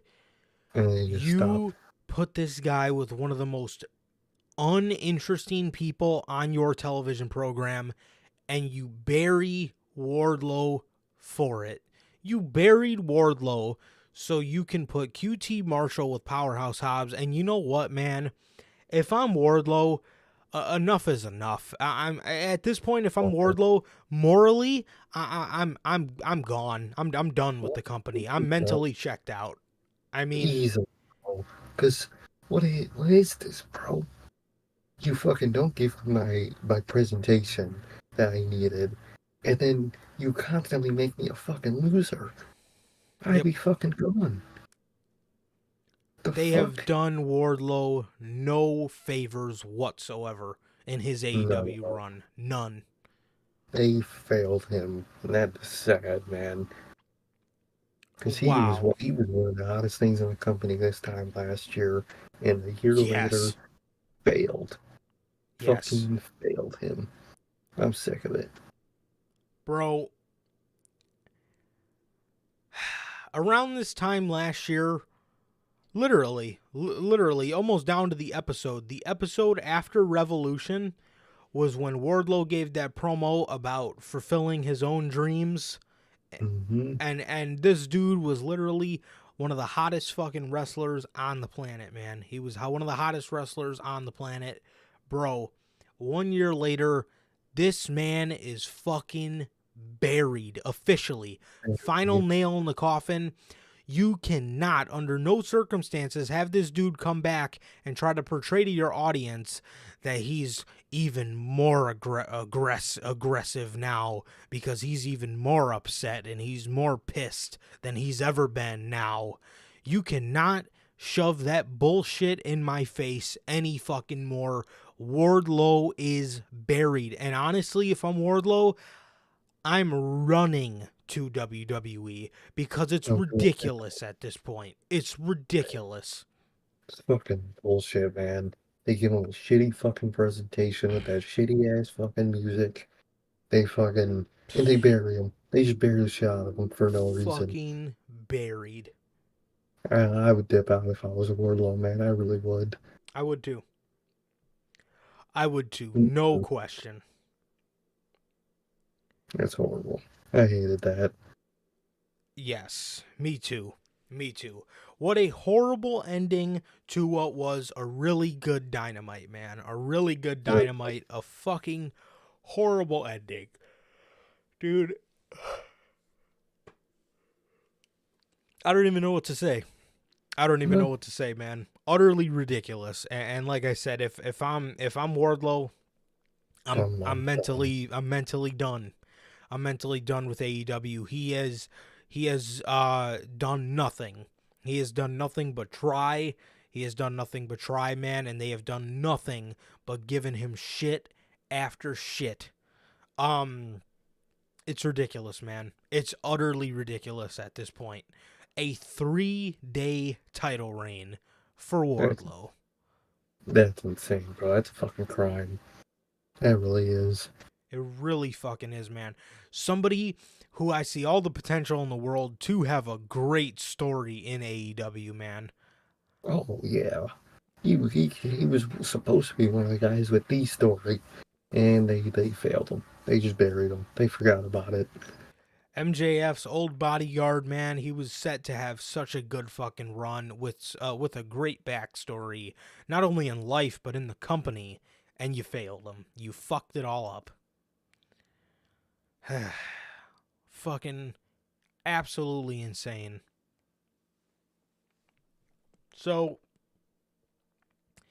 Monday Night Raw opens up with Damage Control attacking Trish Stratus in the parking lot. They attack Trish. We actually had a piece of news that actually, there was a piece of news that we forgot to cover on Friday. It was the news that Trish Stratus is set to turn heel after WrestleMania and face Becky Lynch at SummerSlam. And you can definitely see the seeds being planted here because where the fuck were Becky or her best friend Lita when they needed her help? That's interesting. Yes, very interesting. And I like that dynamic. I like the Legend coming in as the heel. Usually we see the Legend come in as the baby face. It's very old and very tired. So I'm interested to see them shake it up a little bit. Should be fairly interesting. I hope. Definitely, man. I hope so, man. I hope they do it well. After that, we went into our first segment of the night. Edge was standing out in the ring. He was standing out in the ring, and he called Finn Balor out. Finn Balor then came out with the Judgment Day, and Edge accepted his match for WrestleMania. Finn Balor, was getting all excited in his heel ways. He was getting all excited, man, telling Edge, this is going to end the same way for you that it did at Extreme Rules. Edge told him to shut his mouth, and he told him, if we're going to end this, there's only one way we can end this. WrestleMania, Edge versus Finn Balor in the... Was it because of the Damage Control segment? So they kind of had something to immediately cut to the air with? Could be. Or budget cuts. Fucking budget cuts. Fucking $1 billion in revenue. And then you want to Yeah, tell your audience budget cuts. dude, that's one of the most worst. That is one of the worst excuses for just fucking ditching people I've ever seen in my life. Good They're Lord. just fucking scalping their own company. Seriously, dude. Seriously. So, damage control. Damage control. Judgment Day, not damage control. Yes, Judgment Day and Edge are out there. Edge says, WrestleMania, Edge versus Finn Balor inside Hell in a Cell. You know what I loved about this segment?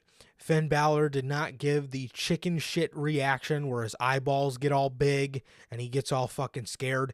Finn Balor just stared a fucking hole into him. I loved this. And this is going to be great. These guys had one of the best matches of last year in that I Quit match. This Hell in a Cell is about to be a banger. And what does Finn Balor say? I have been to hell and it spit me right out because hell couldn't deal with my demons. Dude, that shit about to go crazy. Bro. The red cell returns. Oh, fuck no. The silver cell needs to fucking come back, bro. I was gonna say, bro, if that thing isn't fucking silvery metal, then you fucking failed.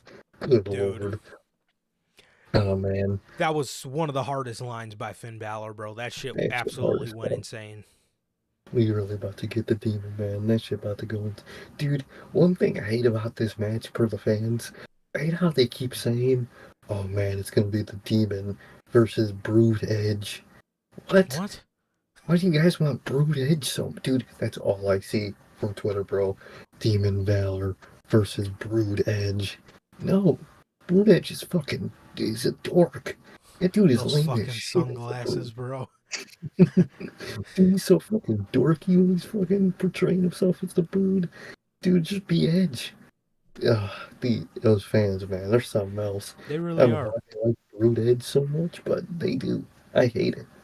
Yeah, they are some motherfuckers, man. I swear. Johnny Gargano and Damian Priest, Johnny Gargano and Dexter Lumis versus Damian Priest and Dominic Mysterio.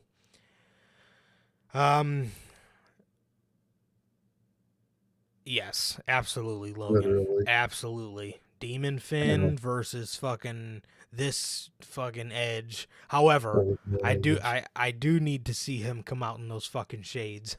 One last time. Those fucking shades, man. Goofy ass fucking shades, man. Either that or his fucking lucha mask. Fucking Edge. So Johnny Gargano and Dexter Lumis lose to Priest and Dominic. Priest hit Dexter with the South of Heaven to secure the victory, man. God damn. Yeah. Poor Johnny. Seriously, bro. If he's in NXT too. Probably to advertise for NXT, to be honest. Yeah, or either that, or, I mean, they kind of, he's just doing NXT, so he has to build for something that he has to do WrestleMania weekend, just because he probably just wants to be on fucking something WrestleMania weekend. Poor guy. Omos. 1 in the afternoon. Yeah, seriously, bro. Fucking 1 p.m. Motherfucking NXT. Omos. Omos is standing out in the ring with MVP. MVP starts to introduce Brock, or he starts to what am I saying? He's he's hyping up the match. He's trying to intimidate Brock, telling Brock he can't he won't be able to lift the 7'3" 425-pound Nigerian giant Omos. Good Lord. As Omos is standing out there, before MVP could really talk too much, Lesnar would come out, look Omos in his face. He would look up to Omo as Omo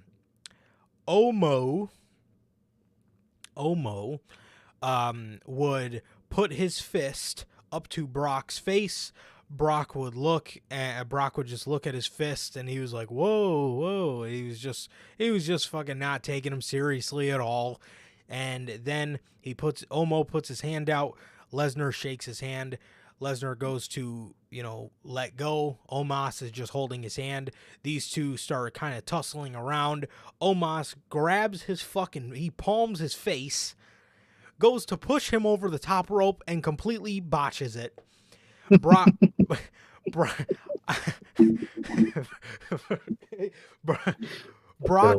Brock was fucking like hanging on the top rope, and then he just fucking fell back in the ring, and Omos just had to dump him over like you would in a Royal Rumble per se. And then Brock was just standing on the outside of the ring looking scared as hell, which I would be really fucking scared too if my WrestleMania opponent just botched a clothesline or a throw over the top rope. This dude ceases to amaze me, man. Omos is a different breed, man. How are you that bad? Literally, bro. Dude, I don't get it, bro. I don't get it. But man, I do not care for that match at Mania at all, man. I'm dreading that shit. Well, I'm dreading the build up, and the fact that it's happening sucks. But dude, if that match ain't gonna be hilarious that weekend, that shit is gonna be funny as hell that weekend. Oh, that is definitely the comedy match of the night, bro. If this man cannot even throw Brock Lesnar over the top rope, I'm genuinely scared. Dude, at this point, SummerSlam, bro, we need Omos and Goldberg. Somebody's gonna die. I gotta see it. Bro. Well, Goldberg is due for a retirement match. Yeah, apparently they owe him one. So I would like that to be Bray Wyatt. I think that would be nice. I think that would send him home. I genuinely think that's the least Goldberg could do for the fucking man after he buried his fucking Fiend career, literally. Crazy, man, crazy. One of the worst booking decisions of all time.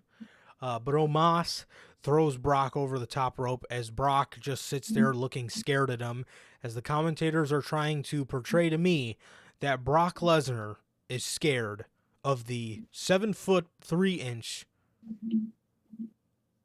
425-pound Nigerian giant Omos. Good Lord. Good Lord is right.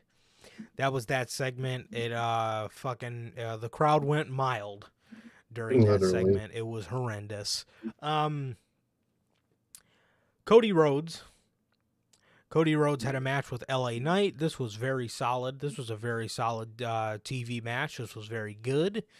Cody Rhodes defeated LA Knight, cut a promo about how everybody is telling him to back off with Roman Reigns, but he says he does not work for Roman Reigns, and he can do whatever he wants. And if he wants to stand shoulder to shoulder with Sami Zayn, if he wants to stand shoulder to shoulder with Kevin Owens, that's exactly what he's going to do, because they've made it personal with him, which I love. I love that detail, man. They've been trying to get in Cody Rhodes' head for a long time, but the minute Cody Rhodes tries to make it personal, now they're upset. I like just the prick nature of the bloodline. But I like how Cody Rhodes isn't backing down, man, and I like how this is a way you're going to get a lot of heat off of Cody, is to have him stand shoulder to shoulder with those guys, man, and have them take apart the bloodline and as a common enemy type of thing. So definitely, man, definitely. I like the way they're going with that. Definitely. I like that a lot. Definitely. It's way better than just having Cody Rhodes fucking not acknowledge Sami Zayn's existence at all. Oh, dude, if it was like Vince in full charge, bro, that's how it would have been. Oh, He would have never. Sammy would. Oh yeah, Well, Sammy would have been taken off of television. I was gonna. Oh yeah, I was gonna say Sammy wouldn't have been that hot in the first place. Right. Um, but If he if he was, was, yeah, oh yeah, fucking Cody Rhodes would not even. Cody Rhodes personally, on like random promos would, but in terms of what they're doing on TV, they wouldn't involve each other at all. yeah, yep, But that motherfucker Cody would fucking bring his ass up anyways. definitely. As Paul Paul Heyman announces next week that the Tribal Chief will be at Raw. At Roll. Finally, took the fucking Carney forever. No kidding. You know what would have been really good now that I'm just thinking about him, now that I said Raul? You know what would have been really nice for AJ Styles at WrestleMania, bro? AJ Styles versus Johnny Gargano. That would have been really fucking good. That would have been a good ass fucking match, man. Or you could tell the story of the century. AJ versus Omas. Elias. You betrayed me, Elias. What the hell? Yeah, Omo already got his burial in after they broke up. You remember when he fucking squashed AJ in 2 minutes after they broke up? Holy shit. Oh, man. I'll never forget that bullshit. Elias was had a match with Rick Boogs in his corner because apparently Elias is Rick Boogs' life coach. Rick Boogs was out there with a notebook taking notes. How to have your career dead in the water, says Elias. You want to be fucking right after that fucking guy. Fuck no. Fuck no. So maybe if it was fucking 2018, 2017, maybe. Not at this point, dog. Logan, if Ciampa never got hurt, he would be the co-WrestleMania host with The Miz. Dude, he probably would have been too. Oh, fucking Jesus, man. So, You know, oh, dude, he probably would have turned on as the host too. I could see that would have it. been cool. That would have been cool on Mania. It'd been cool to give like a DIY flashback where he just does it to the Miz, just nonchalantly, just fucking starts whooping his ass. I think it would have been cool if he turned on Mania because you have a lot of your fucking marks there. You have a lot of people that are cool. So if they seen Tommaso Ciampa just fucking beat the hell out of the Miz, it would have been pretty sick. Ain't that true? So Elias is coaching Rick Boogs on life. And who is his opponent? Bronson Reed. And what did he teach Rick Boogs to do, you may ask? Get squashed. He taught him how to get fucking squashed in 3 minutes. That's what he taught him how to do. Bronson Reed beat this motherfucker in 3 minutes, man, and that was it. Good Lord. Austin Theory had a match against Angelo Hawkins as they played a video package from the beginning of the day of Austin Theory trying to pick on them, but then they started going back at him, and then he challenged one of them to a match. Dawkins, accepted. He did end up beating Dawkins, and after the match, he put him in the STF. As Montez came out and he ran away. All they really did as far as Cena goes was play a video package from last week. I fucking hate when they do that. I hate that shit, and I think we might get a lot of that too, because I heard Cena's schedule is actually busy too right now. Dude. Bro. That's disappointing, man. Yes, I hope he can make... I mean, we got 2 Monday Night Raws left before WrestleMania. I hope he can make at least one of them. Or I mean, the next 2 would be spectacular, but... I don't know, man. I hope. But I absolutely hate when WWE does that. If you're not gonna fucking show me any... If you have no plans to show something on your show, just don't show me at all. Exactly. Because don't just tease it. Just, we could be getting him this week, but we got him last week. So check it out. Yeah. Bruh. Rey Mysterio comes out to get his actual Hall of Fame induction.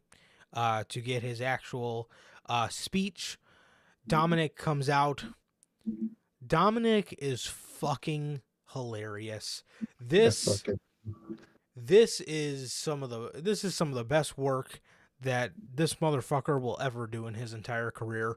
This is his peak. This shit is golden.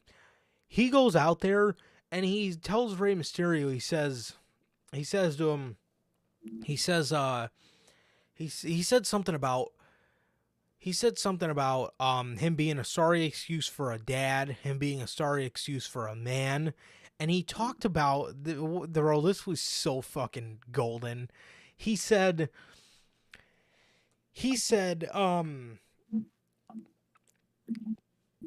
Ric Flair. Oh yeah, wasn't Ric Flair announced for something on this show? Was he? I feel like he was. The bump. That's what it was. That's what it was. So Ray and Dominic are out there, and he tells Ray, he says, I'm glad that this is one of your biggest accomplishments, because while I was a kid, I didn't have a dad to look up to, because you ditched me for WrestleMania. That is what you ditched me for, and I didn't have a father. And then he said, when you bought me my first car at 16 years old, I was so excited. I was so excited for my first car. All my friends were lined up with brand new Mercedes, and you bought me a BMW? Bro, and he goes, it wasn't even an M series. And that genuinely made me LOL, bro. That was fucking, the look on Ray's face, he was like, are you fucking serious? Bro. I love what they did with this fucking guy. They made him such a little prick. It's fucking amazing. Dude, when he was like, I had all my friends lined up. They were waiting for me in their new Mercedes, and you bought me a BMW? And Ray was just looking like, you little fucking asshole, bro. Hilarious. I absolutely love that. I absolutely love that line. It was incredible. And he says, and for all that, I want to challenge you to a match at WrestleMania. Ray says, Dominic, how many times do I have to tell you I'm not going to fight my son? Just cuts to Wednesday and it's fucking Billy Gunn just beating the fuck out of his kids. Yeah, seriously. So Ray gets out of the ring and he starts walking away. And Dominic's just, yeah, walk away like the coward you are. Just walk away, bro. Fucking that car line absolutely killed me, bro. Absolutely killed me. The pop when that motherfucker Ray hits his ass, bro. Dude, that's gonna be beautiful. I can't wait for him to beat his son, man. He's getting there too. He's getting there. You could definitely tell he's getting a little bit more fed up with him every time, man. So it's good stuff, man. It's really good stuff. I'm really loving this story, and they found a great way to prolong it too. They found a genius way to prolong it. Put Ray on, have Ray ready to quit WWE, but Triple H has him go to SmackDown instead, and then revisit this around now. Wonderful. Perfect, man. I love it. It's been fucking hilarious. Seth Rollins versus Baron Corbin. This is from earlier in the night when Baron Corbin was making fun of Seth Rollins because he was mad at The Miz for not allowing Corbin to co-host Mania. Seth beat Baron Corbin very quickly, and that was that. Otis. Chad Gable was looking for Otis for half of the night. He was walking around with missing Otis pictures, or flyers rather. This motherfucker, Chad Gable, he had about 3 segments in the night, and it wasn't until the last one when I really looked at his jacket, and I was like, oh man, that looks like his American. Wait a minute. Then I look at his sleeve, and I'm like, that's a fucking American. That's his American Alpha jacket, Hell yeah. bro. What could they be, dude? I want that fucking tag team so goddamn bad. Dude, American Alpha is in my top 5 tag teams of all time. Oh yeah. Bro. Oh, this is going to be so sick. This is going to be so sick. So he finds Otis, and he's in the middle of a photo shoot with MMM. Mansois is taking pictures. Gable says, "Come on, Otis. I'll do this with you if you want." So he gets in and he starts taking fucking, and Mansoor takes a fucking picture of Gable, and he says, "Oh, you broke my lens," and then they start calling him ugly as MMM walk off, and they tell Otis to come with, and Gable says, "Come on, man. We missed our morning session, but we could at least get a good hour in right now." And Otis walks off with MMM as this motherfucker visibly kept showing that side of his jacket that had the American Alpha patch all night, bro. I kept seeing pictures all night, and nobody was talking about it. No.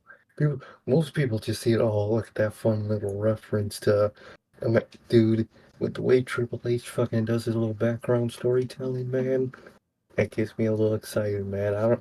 I'm not gonna get too hype, just in case. Yeah. But, man, I hope so, man. I If he hope continues these American Alpha references, it's happening, bruh. And I hope it does.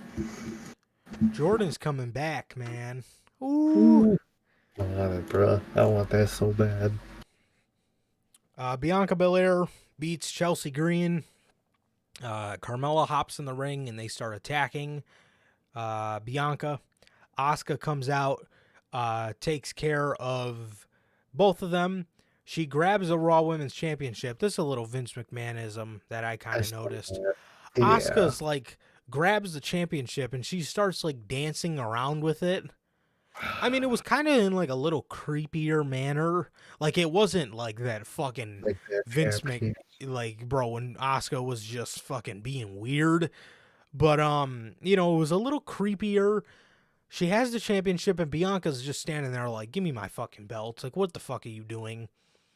And then Asuka just smiles. I thought she was going to get close enough, hand her the belt, and then spit the mist in her face. Yeah, this version of Alpha Academy, I mean, it was okay at one point, and it's still okay now, but American Alpha clears. American Alpha fucking... No question. Seamlessly fucking clears. Alpha Academy, I didn't mind them. I didn't either, but I liked them. Yeah, I like those two. It was just... Nothing can compare to Alpha Academy, man. I mean, American Alpha. Yeah, fucking man. I don't know.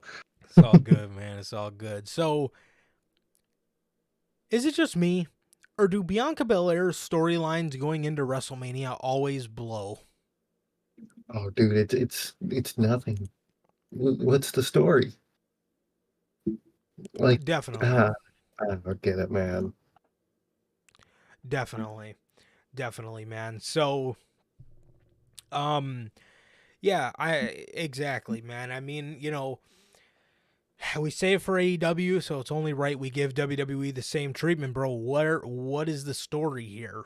I mean, what, literally, other than, Asuka winning? I mean, I would like a little bit more. I would like a little bit more storytelling in here. Heel American Alpha. Yeah. I would like that, but I mean, if you do have AOP Insanity coming back in, I would like I think they would work as a baby face at first, but I will say I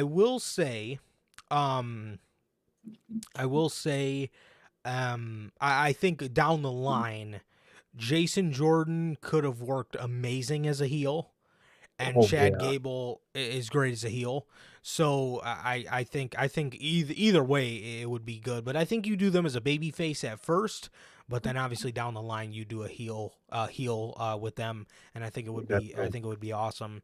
Oh Um, man, if they ever went heel with that solo Jason Jordan, he'd be such like Dominic, bruh. Just a fucking yes, little fucking dork. It'd be great. I miss him. I miss Solo. bro, Although I can't wait for Alpha Academy. Or get it American Alpha. again. Yeah, goddamn. For American Alpha, the Solo is just funny about fucking Jason Jordan on his Oh, own. bro. He was such a dork. I loved it. Oh, bro, Jason Jordan was fucking hilarious, man. Um, yeah, man. I mean, what is the story here, bro? I mean, she just smiles, and the mist is all in her teeth, and it starts dripping down her mouth, and Bianca Belair's just looking at her like, what the fuck? I mean, that's what I'm saying. What the fuck? Like, what are you guys doing here, bro? There's 3 weeks till WrestleMania, and you're fucking dancing around with the championship. Literally, tell a fucking story, please. That would be nice. Seriously.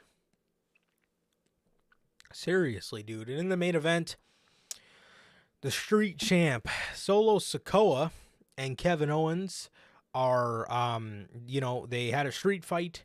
It was a pretty good match. Solo Sikoa ended up Kevin Owens ended up beating up Solo Sikoa into gorilla position.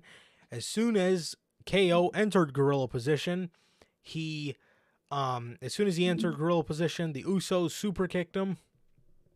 The Mhm. Usos super kicked him, drug him out to the ring. Solo Sikoa hit the Samoan spike on Kevin Owens and pinned him for the 1, 2, 3.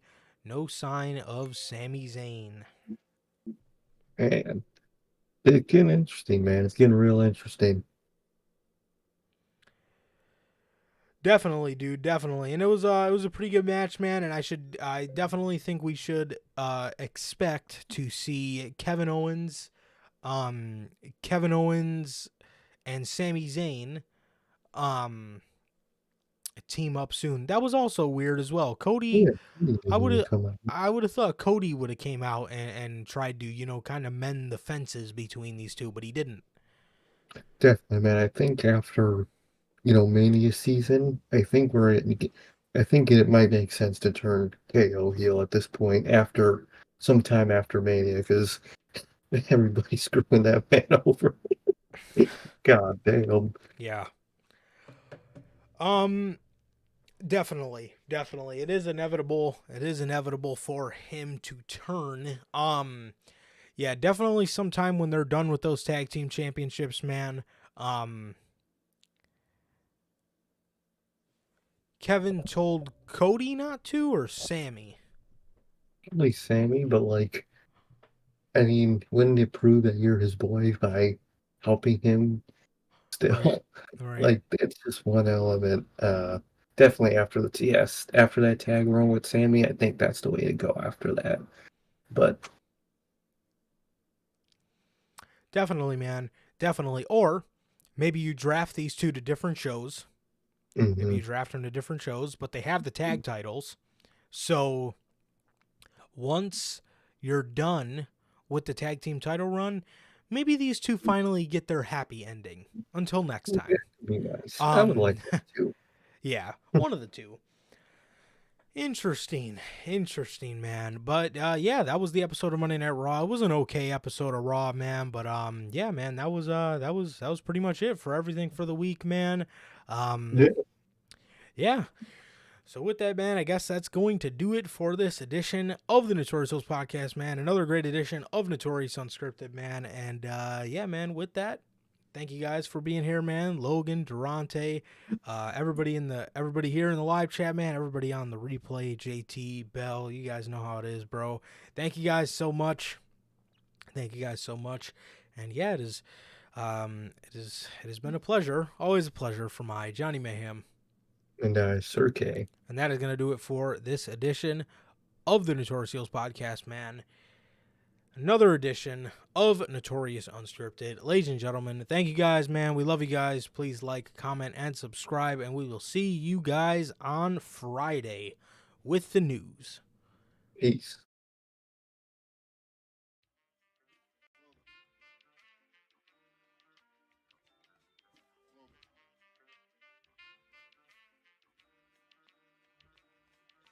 I used to get pills on the bitch. Now I throw shields on the dick to stop me from that HIV shit.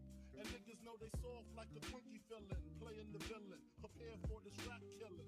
Biggie Smalls is the illest. Your style is played out like Arnold, and that's what you talking about, Willis. The thrill is gone. The black Frank White is here to excite, throw dick to dice. Bitches are like I'm brainless, guns are like I'm stainless steel. I want the fucking fortune like